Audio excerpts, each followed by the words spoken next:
Bon, bonjour à tous.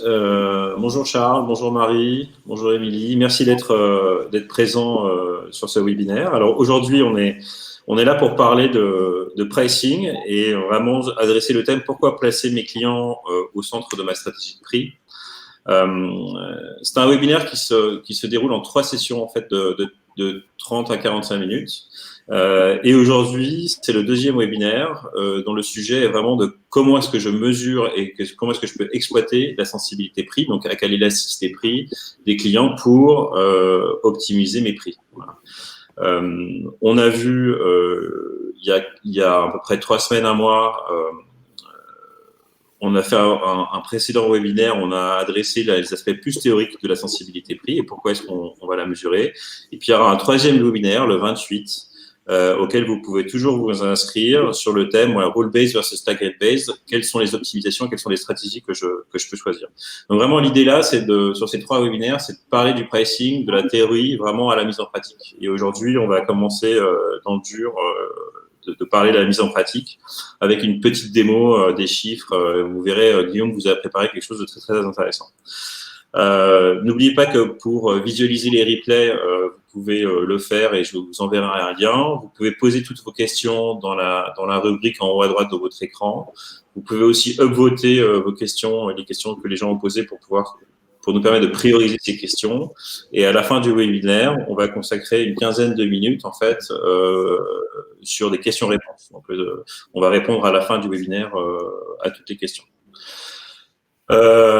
Juste pour présenter très très rapidement Pricing Hub, donc notre mission c'est vraiment d'aider les retailers et les e-commerçants à protéger leurs marges et à optimiser leurs prix en mettant la sensibilité prix du consommateur au centre de l'optimisation du prix. Donc on a 2 produits qu'on délivre en SaaS. On a Pricing Hub Activate qui est un outil en fait qui est une boîte à outils qui va vous permettre d'avoir une réponse très très rapide sur des cas d'utilisation très spécifiques, du type optimiser les frais de livraison, mesurer la sensibilité prix sur des bases de données historiques.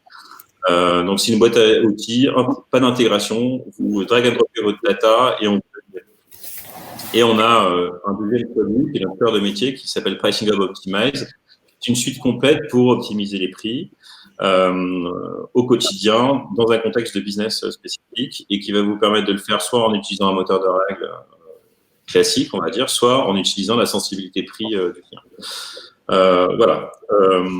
Aujourd'hui, je suis avec Guillaume Tujak, mon associé, qui est notre CPO et notre expert pricing, et qui va vous parler d'élasticité prix. Alors Guillaume, est-ce que tu peux te présenter et aussi nous faire un petit récap très très rapide en 2 minutes de ce qu'on a appris au dernier webinaire? Bien sûr, bien sûr. Bonjour à tous. Effectivement, je suis cofondateur de Pricing Hub. Je m'occupe plus de la partie produit et relations clients. Et moi, j'ai une expérience dans le monde du pricing, dans le monde B2C, depuis une petite dizaine d'années, principalement dans le monde du voyage, où vous le savez, il y a beaucoup d'investissements historiques qui ont été faits dans le monde sur l'aspect dynamic pricing. Alors effectivement, la dernière fois, lors du dernier webinaire, on a essayé de mettre en avant pourquoi ça avait du sens et pourquoi c'était efficace de s'intéresser à l'élasticité prix. Je dirais que les grands apprentissages, si on devait les résumer, ce sont les suivants. Donc, optimiser son prix en utilisant la sensibilité prix du consommateur, ce qui est aussi appelé l'élasticité. C'est non seulement c'est efficace à court, mais c'est aussi efficace à moyen terme, car c'est l'élément qui permet de s'adapter au changement de contexte. Le contexte étant l'accumulation des événements internes et externes qui vont impacter le changement de comportement d'achat du consommateur. En revanche, ce qu'on a essayé de mettre en avant la dernière fois, c'est que c'était particulièrement puissant pour optimiser votre performance d'utiliser l'élasticité prix si cette mesure-là était faite de manière pertinente. Et aujourd'hui, durant ce webinaire, ce que l'on va voir, c'est quelles sont les méthodes qui peuvent être utilisées pour mesurer cette élasticité prix de manière pertinente. Et qu'est-ce qu'on a essayé de mettre en avant? Qu'est-ce que ça veut dire mesurer l'élasticité prix de manière pertinente? Ça veut dire déjà la regarder de manière holistique, c'est-à-dire sur l'ensemble des KPI qui ont du sens pour vous. Regarder l'élasticité prix seulement sur un seul KPI, par exemple le changement de volume, c'est malheureusement peu pertinent car il y a sans doute peu d'entre vous qui avaient des objectifs seulement de volume.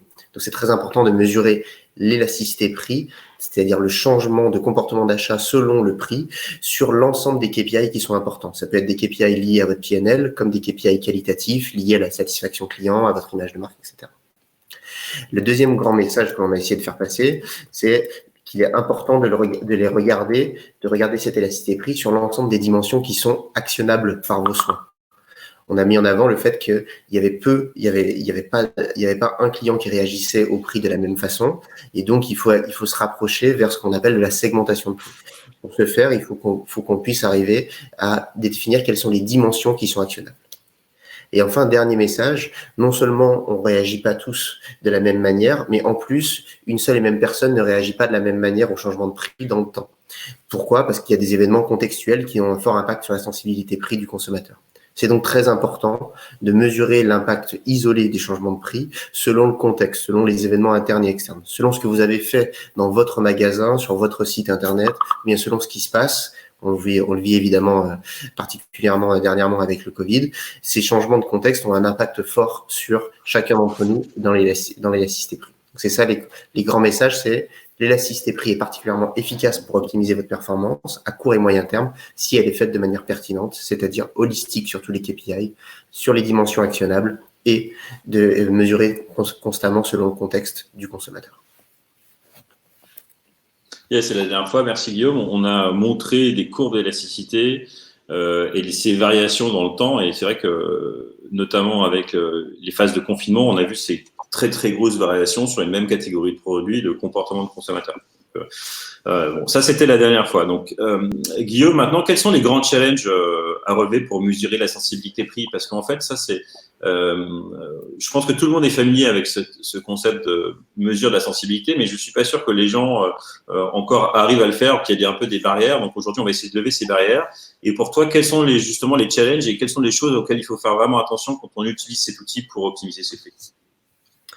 Effectivement, avec cette question, on se rapproche de la question de quelle est la bonne méthode. Donc, pour définir sa bonne méthode, il faut savoir quels sont les challenges qu'on a à relever.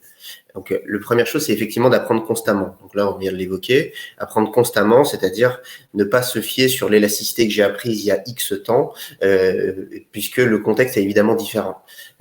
Connaître l'élasticité au mois de mars dans mon industrie, évidemment, c'est très différent selon les changements de contexte. Le mois de mars de 2020 s'est comporté complètement différemment que tous les autres mois de mars en termes d'élasticité historiquement. Pourquoi? Parce qu'il y a eu un nouveau contexte qui n'était pas connu. Donc, apprendre constamment selon le contexte. Deuxièmement, apprendre rapidement. Il faut apprendre rapidement pour deux grandes raisons. La première chose, c'est que le contexte change tout le temps. Donc, si je mets trop de temps à apprendre, en fait, je vais avoir un apprentissage qui sera fondé sur un contexte qui n'est plus la réalité. Et la deuxième grande raison, c'est que l'apprentissage n'est pas de l'optimisation. L'apprentissage a pour but de connaître la sensibilité prix du consommateur. Donc, lorsque je suis en train d'apprendre, je suis pas en train de maximiser ma performance. Donc, il faut arriver à trouver une méthode qui nous permette d'apprendre rapidement l'élasticité prix pour vite passer à l'optimisation. Troisième grand challenge, il faut arriver à faire en sorte qu'on puisse automatiser l'ajustement des prix. Car, on vient de l'expliquer, le changement de contexte est lié au changement d'élasticité et donc il faut pouvoir changer ses prix pour les adapter justement très rapidement. Il faut pouvoir minimiser le taux d'erreur. Minimiser le taux d'erreur, ça veut dire qu'on puisse arriver à apprendre avec confiance. Il faut qu'on arrive à connaître quelle est l'élasticité que l'on connaît avec confiance, on va dire. Donc, il faut éliminer tous les taux d'erreur, toutes les mesures qui nous paraissent être du bruit. Et enfin, les deux derniers, il faut le mesurer sur l'ensemble des KPI qui sont pertinents, pas seulement sur le volume ou pas seulement sur le chiffre d'affaires. Vous avez sans doute beaucoup d'autres KPI qui sont importants pour vous. Et donc, il faut mesurer la relation changement de prix versus changement de performance sur l'ensemble des indicateurs de performance qui sont importants pour vous. Et enfin, évidemment, le grand challenge final, c'est de mesurer cela avec fiabilité, c'est-à-dire de mesurer réellement l'impact du changement de prix sur ces KPI-là et ne pas le corréler aux changements qui ont pu se passer en dehors du changement de prix. Donc, rapidement, avec confiance, de manière holistique et avec fiabilité. C'est ça les grands challenges. Yes. Yeah, ça, c'est les grands challenges. Et dans le webinaire du 28, on va vraiment insister sur la partie automatisation, justement. Comment est-ce qu'on peut automatiser ça? Aujourd'hui, on va vous parler de la mesure et comment est-ce que cette mesure, on peut commencer à la traduire en décision business pricing. Et vraiment, le webinaire du 28, on va parler de l'automatisation. Comment est-ce qu'on ajuste les prix rapidement par rapport à différentes méthodes. Voilà. Alors Guillaume, maintenant, quelles sont les approches qui existent aujourd'hui pour mesurer la sensibilité prix des Il y consommateurs? a sans doute beaucoup plus que trois méthodes, mais toutes ces méthodes-là sont catégorisées en trois grandes méthodes selon nous. La première méthode, qu'on va appeler la méthode historique ou pré-post, elle consiste effectivement à utiliser les données historiques, à la fois de changement de prix et de performance, et de viser à corréler les changements de prix aux changements de performance. Donc c'est la méthode qui est la plus facile à implémenter. C'est la méthode qui est la plus rapide pour arriver à avoir un résultat. C'est la méthode qui est aussi la plus transparente car c'est très lisible, c'est très compréhensible, et c'est la méthode qui est la plus réplicable à travers le temps. Et donc encore une fois, ça consiste seulement à corréler les changements de performance aux changements de prix historiques. En revanche, cette méthode-là, elle a plusieurs inconvénients. Son principal inconvénient, c'est sa faible fiabilité. Pourquoi elle est peu fiable? Parce que justement, il n'y a pas la considération de ces éléments de contexte.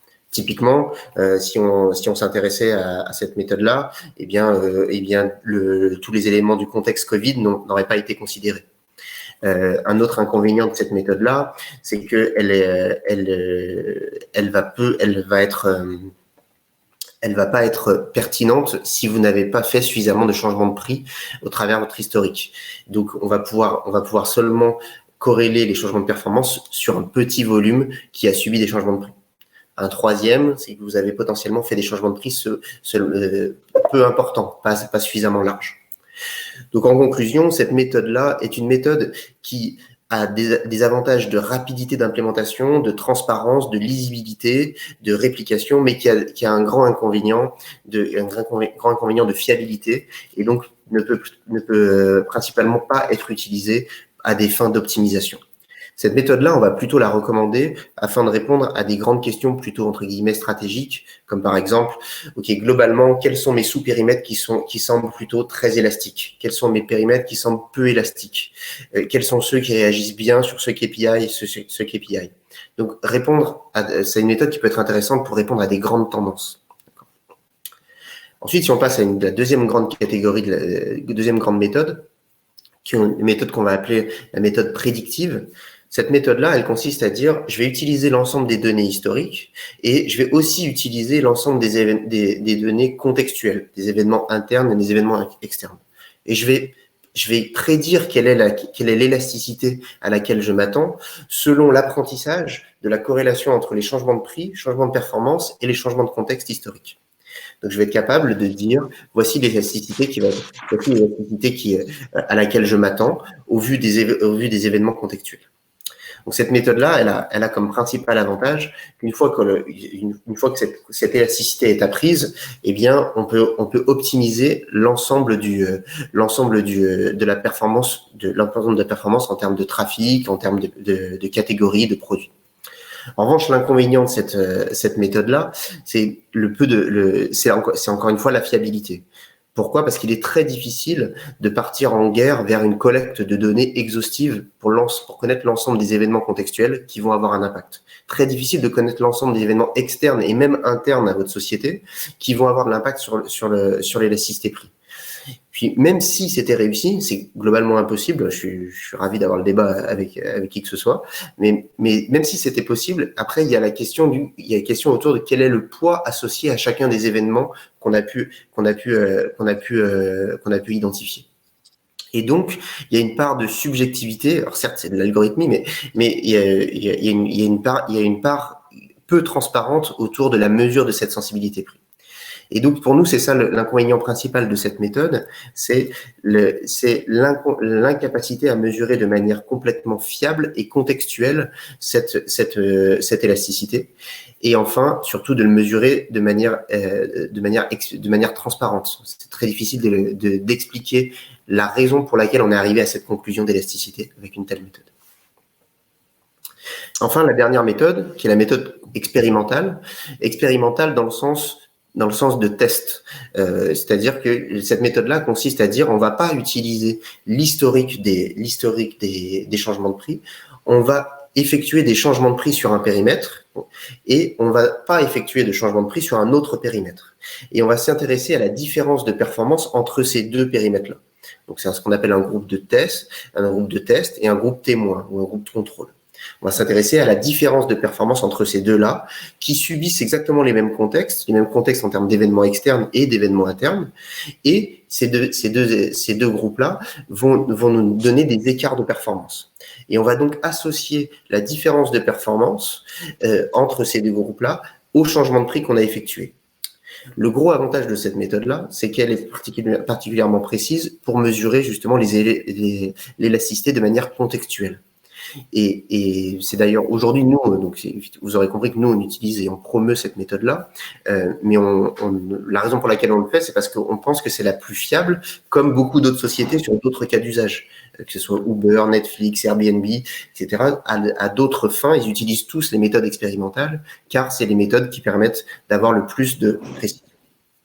Donc c'est la méthode qui nous paraît la plus adaptée en vue de l'optimisation des prix, car encore une fois, on revient à ce qu'on disait en introduction du webinaire, l'élasticité prix est particulièrement puissante et efficace si elle est mesurée de manière juste. Il y a beaucoup de grands économistes qui disent que le prix est l'élément du mix qui a le plus d'impact. Certes, c'est vrai, et je suis complètement d'accord avec ça, mais si c'est mesuré de manière fiable. Or, l'absence de considération du contexte peut nous amener à des contre-vérités en termes de mesure de sensibilité. L'inconvénient de cette méthode, c'est qu'elle ne permet pas d'optimiser 100% du périmètre souhaité. Il y a forcément le fameux groupe témoin, qui peut être une portion de trafic, qui peut être des magasins, qui peut être une partie de l'inventaire. Le groupe témoin peut être défini de différentes manières. Mais il y a forcément un groupe témoin qui est utilisé comme référence pour justement valoriser cet apprentissage. Il faut donc qu'il y ait une surperformance sur le groupe de test pour arriver à compenser le fait qu'on ne va pas optimiser 100% du périmètre, puisqu'on aura toujours un groupe témoin qui ne subira pas qui ne recevra pas les prix optimaux. Donc encore une fois, 3 grandes méthodes, historiques, prédictives et expérimentales. Chacun a des avantages et des inconvénients. L'expérimental a le grand avantage d'être le plus fiable d'un point de vue mesure d'élasticité. Et l'historique a le gros avantage, sa lisibilité et sa facilité d'implémentation qui peut être intéressant pour répondre à des grandes questions stratégiques high level. Exactement. Alors, et d'ailleurs, sur l'expérimental, le désavantage de ne pas pouvoir optimiser 100% du catalogue, en fait, c'est vraiment un prix qui est peu cher et un petit prix à payer par rapport aux bénéfices qu'on peut tirer d'utiliser cette méthodologie-là pour optimiser ses prix. Je fais un petit point sur le sondage là, que j'ai fait.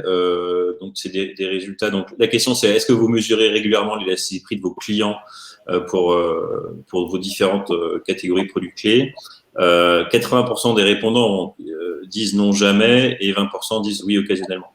C'est assez classique, vrai, comme typologie de réponse, c'est 80-20 malheureusement. Et justement, avec Pricing Hub, et nous, notre ambition, c'est qu'on inverse la tendance, c'est qu'il y ait 80% des gens qui puissent dire bah oui, occasionnellement au moins, je mesure l'élasticité prix, quelle que soit la méthode de mes consommateurs pour pouvoir prendre des meilleures décisions de pricing. Et justement, Guillaume, là, tu vas nous faire une petite démo de comment est-ce qu'on peut utiliser la mesure de la sensibilité prix sur la base de données historiques de façon très très simple pour en tirer des conclusions business.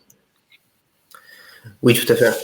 Vous avez compris que nous, chez Pricing Hub, on essaie de se positionner sur les deux méthodes qu'on a mis en opposé, la méthode historique et la méthode expérimentale. L'expérimentale va viser à optimiser son prix au quotidien et l'historique va vous permettre de répondre à des grandes questions stratégiques autour de quels sont les périmètres plus ou moins élastiques. Donc là, je vais partager mon écran. C'est ça, Jérôme ? Ouais, tout à fait. Tu partages ton écran et on va répondre à un cas d'usage très classique. Bon, je suis un retailer, j'ai des points de vente physiques et j'ai besoin de mesurer la sensibilité prix de mon catalogue produit, donc des différentes catégories de mon catalogue produit par zone géographique. Donc, dans notre application, effectivement, on propose cette capacité à s'intéresser à l'élasticité prix selon les évolutions de performance qui ont été faites historiquement. On a essayé d'adresser le sujet de façon à ce que vous ayez aucun effort technique, de connectivité et que ce soit très facile de répondre à cette question-là. Ce qu'on va vous demander, c'est globalement de uploader, de copier-coller les KPI dont on a besoin pour calculer cette information-là. Les KPI dont on a besoin sont le volume de vente, le chiffre d'affaires, le coût de revient et l'information de demande si vous l'avez. L'information de demande étant donc le nombre de personnes qui vont rentrer dans votre magasin, le niveau de trafic qu'il y a sur votre site, etc.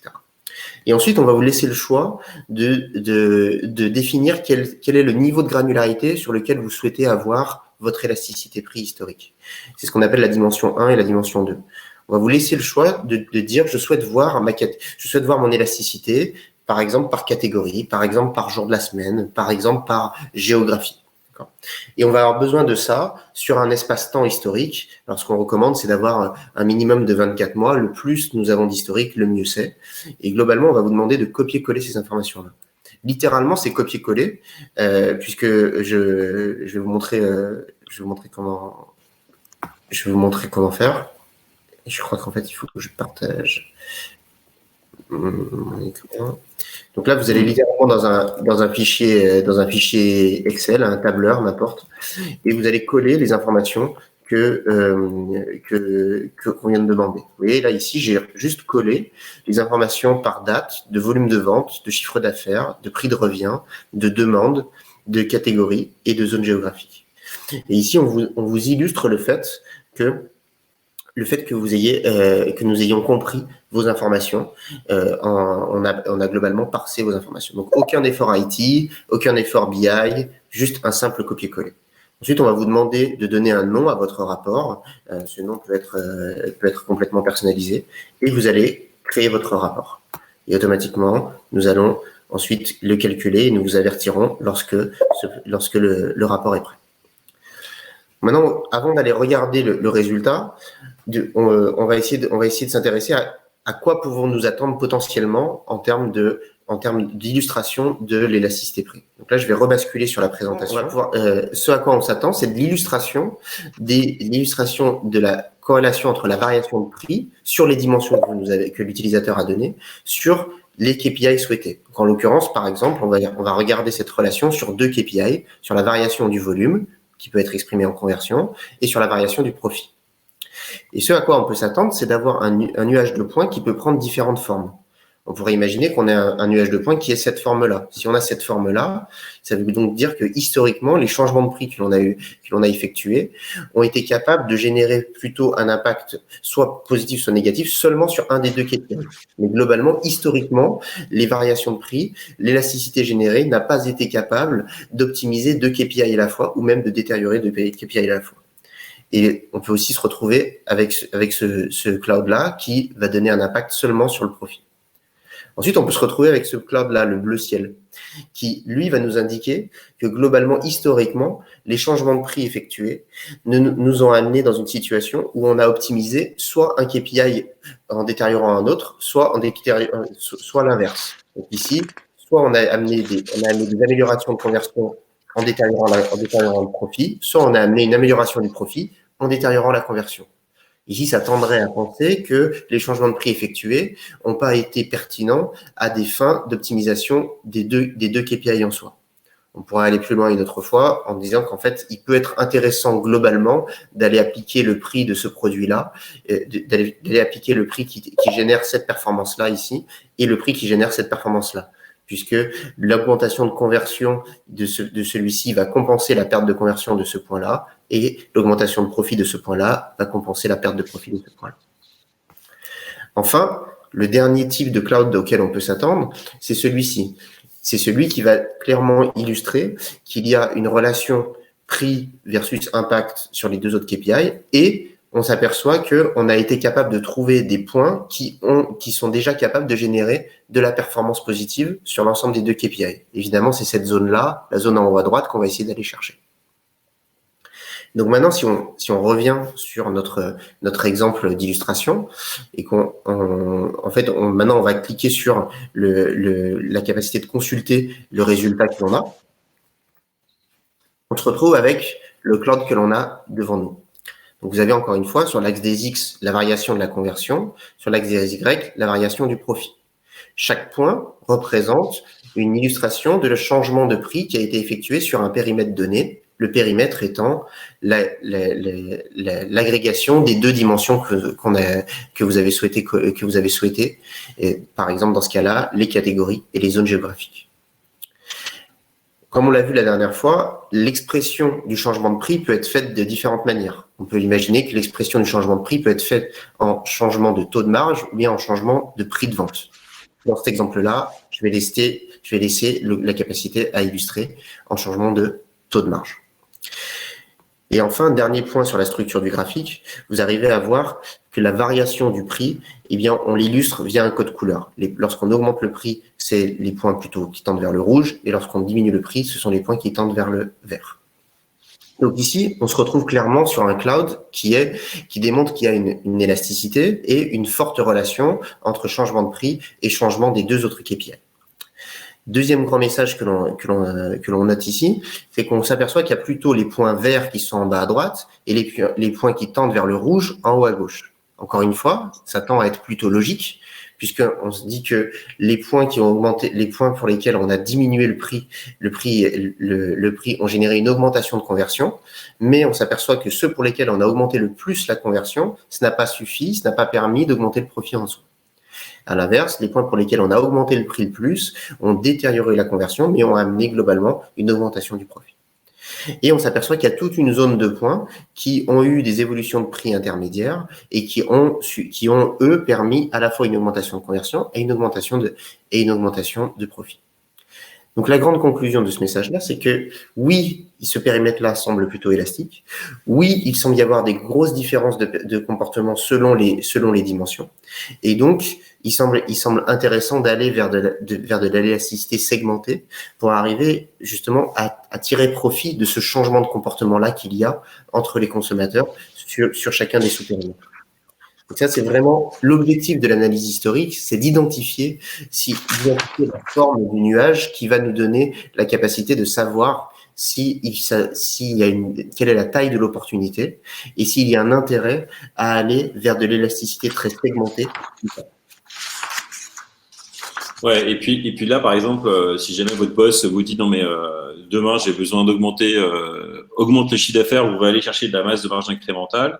Tu peux aller identifier très très rapidement sur quelle catégorie tu peux aller plutôt chercher du CA incrémental et sur quelle catégorie tu as plutôt intérêt à aller chercher de la masse de marge. Je pense qu'il y a des applications très très pratiques à comprendre cette segmentation entre guillemets. Tout à fait.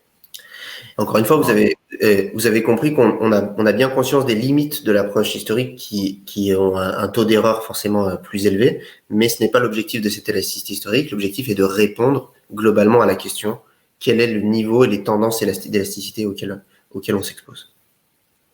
Ouais. Il y a beaucoup d'applications concrètes. Là, en ce moment, avec un de nos clients qui est un retailer de distribution spécialisé, on est en train de lui faire une analyse en utilisant cette approche-là et cet outil. En fait, multi-enseigne, des différences d'élasticité pour un catalogue prix en commun entre ces deux enseignes. Voilà. Et en fait, il va pouvoir comparer les différentiels de comportement d'utilisateurs. Donc, il y a énormément d'approches très très pragmatiques à utiliser ça, et vous pouvez le faire de façon très simple en utilisant cette donnée historique, drag and drop, etc., etc. J'en reviens à mon petit sondage là, et donc en fait qui est très intéressant. Donc la question c'était quels sont les principaux freins à la mise en place de la mesure d'élasticité. Donc la première raison c'est justement qu'on a des difficultés à accéder à traiter la donnée. Il y a 56% des répondants qui dit la difficulté c'est de récupérer la donnée. Là-dessus on peut vous aider sur ce travail de traitement et de récupération de la donnée, sachant que on travaille essentiellement sur un niveau de ticket de caisse. Donc c'est quand même pas une donnée qui est très très complexe à obtenir. Il n'y a pas de données forcément externes. Voilà. La deuxième raison pour laquelle on ne mettrait pas en place des tests d'élasticité ou une mesure d'élasticité, c'est justement la difficulté de mettre en place un test. Alors, ce qu'on a bien dit là tout à l'heure, effectivement, donc il y a 22% des répondants qui disent ouais, c'est difficile de mettre en place un test. Déjà, quand vous utilisez la méthode historique pour comprendre et analyser et prendre des décisions high level, vous n'avez pas besoin de mettre forcément un test en place complexe. Vous aurez besoin de mettre en place un test quand vous allez vraiment vouloir utiliser ça de façon récurrente pour optimiser au quotidien. Il y a 11% des répondants qui disent ça manque d'actionnabilité. Pour moi, mesurer l'élasticité prix comme ça, je ne sais pas trop comment traduire en fait un nuage de points comme ça en une grille de prix. Ça, on peut vous expliquer dans le prochain webinaire. On va vous expliquer comment est-ce qu'on peut faire. Il y a un répondant qui nous a donné une autre raison. J'aimerais bien savoir laquelle, mais peut-être que dans le chat, il peut nous expliquer quelle est cette autre raison. Voilà, j'espère que c'était concret. Peut-être Guillaume, un mot pour conclure sur cette notion d'élasticité et d'actionnabilité de l'élasticité. Oui, bien sûr.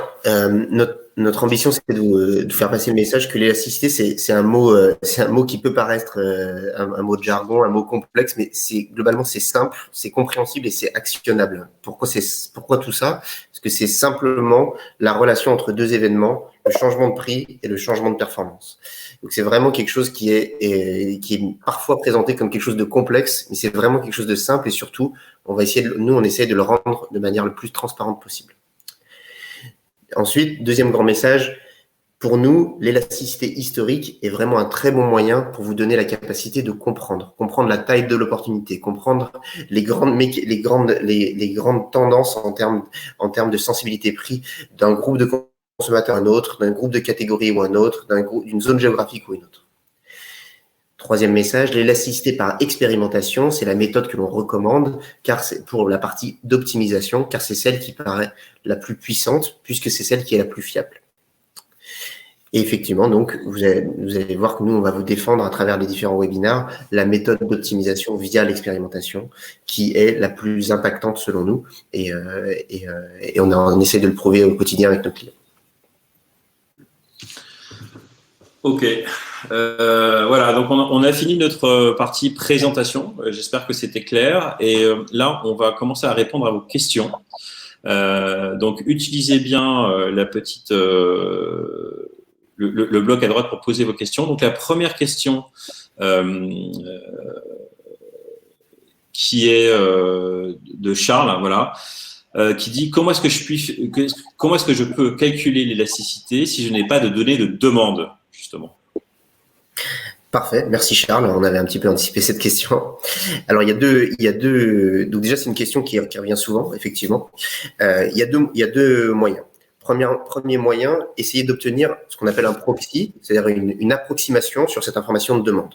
Pour obtenir d'approximation, il y a plusieurs options. On peut imaginer d'utiliser des données marché, des données de trafic Google, par exemple, sur votre catégorie.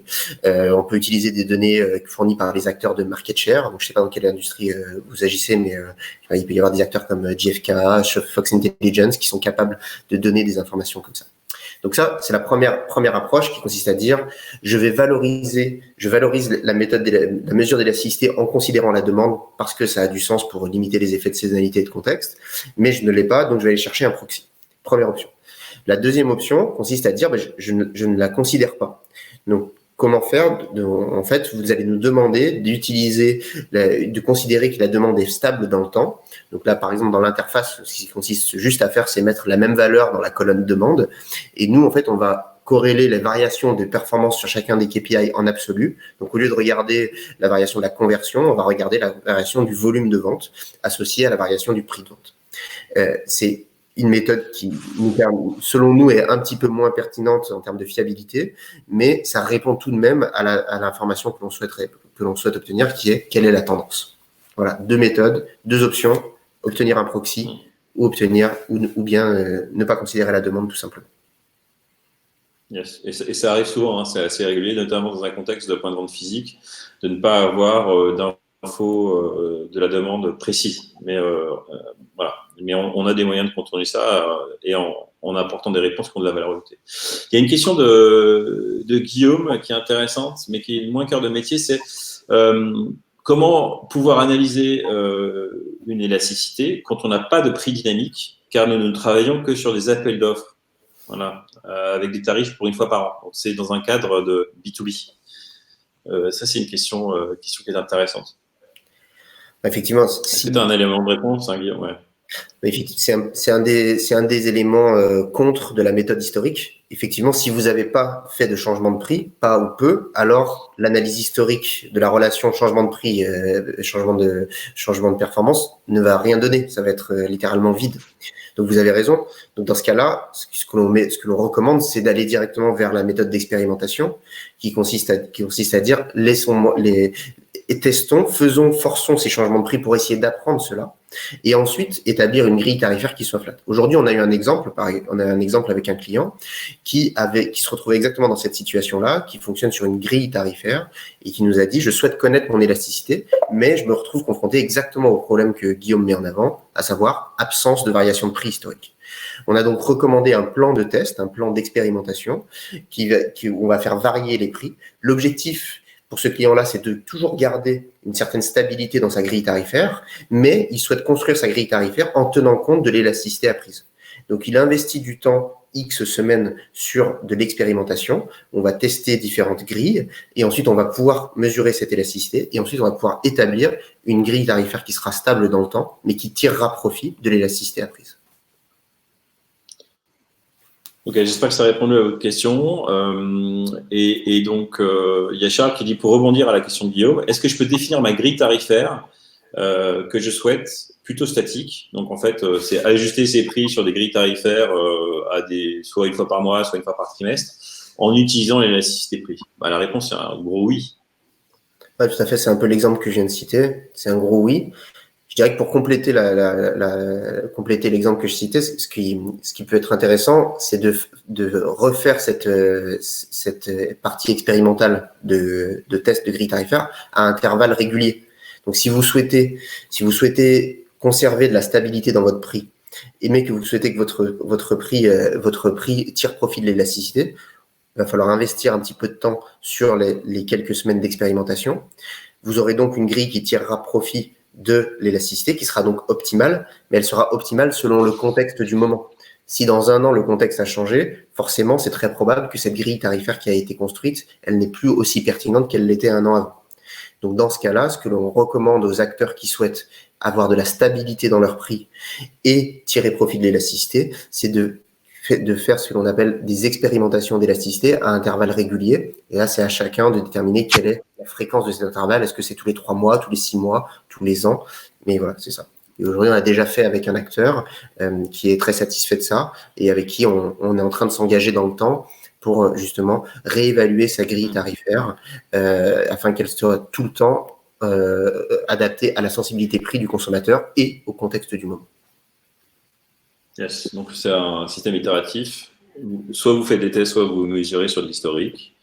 Vous ajustez une grille de prix, vous la poussez, et un mois ou X temps après, tac, vous refaites un test ou vous réanalysez sur la base d'un historique plus court.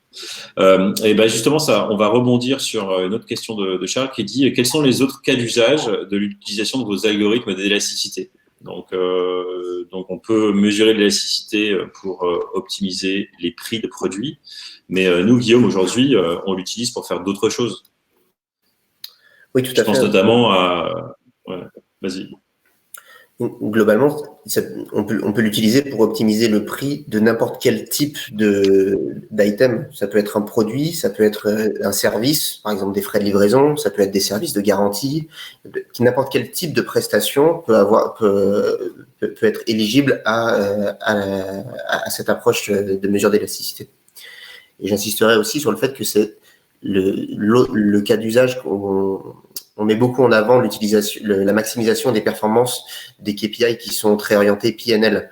Mais on peut tout à fait imaginer de s'intéresser à des KPI qui sont en dehors de votre PNL, comme par exemple le Net Promoter Score ou bien le taux de retour de vos clients, la fidélité de vos clients. L'élasticité a évidemment un impact sur ces KPI-là. Et ce sont juste d'autres KPI parmi tant d'autres. Donc la réponse c'est oui, d'autres cas d'usage en termes de KPI et d'autres cas d'usage en termes de type de prestation. Ça peut être des produits ou quelconque type de service. Ouais, on a travaillé avec des retailers traditionnels qui avaient un gros poids d'e-commerce, notamment dans le cadre du Covid. En fait, l'e-commerce, la contribution de l'e-commerce dans le PNL a vraiment augmenté. Et en fait, on a travaillé sur deux sujets, l'optimisation des frais de livraison. Et donc là, on a des cas concrets où on voit des gros impacts en termes de business.